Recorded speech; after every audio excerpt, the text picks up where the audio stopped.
বন্ধু শত্রু হয় কিভাবে বুঝবেন? প্রিয় বন্ধু ও শত্রুর পার্থক্য সম্পর্কে একটি চুক্তি বলা হয়েছে।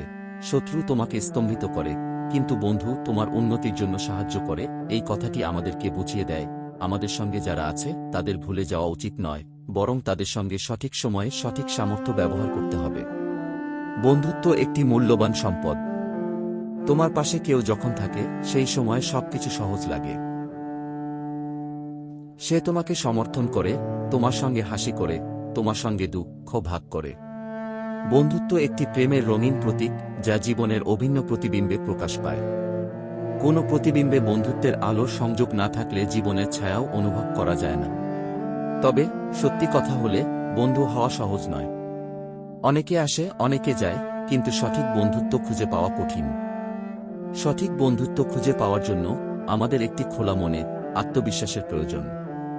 বন্ধুত্ব যাতে হতে পারে, সেটি বিশেষত দুঃখজনক সময়ে পরিকল্পিত হয়।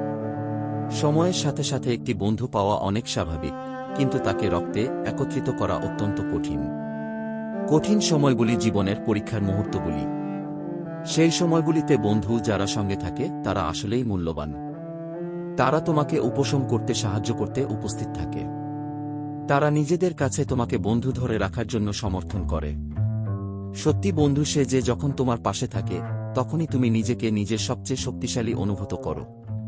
তাই প্রিয়, বন্ধুত্ব ও শত্রুতা একই মুহূর্তে আসতে পারে, কিন্তু তুমি একটি অসমাপ্ত গল্প, এবং আমরা সবাই এটি সম্পর্কে শেষ করতে বাধ্য হয় না। বন্ধুত্বের অগ্রগতি সাধারণভাবে সমস্যা না করে অনুভব করা যায়, কিন্তু সমস্যাগুলি অতিক্রম করার মাধ্যমে বন্ধুত্ব মজবুত হয়। তাই আগে মনে রাখো, তোমার বন্ধুরা তোমাকে নিজেকে উন্নত করতে সাহায্য করতে সেরা প্রচেষ্টা করে।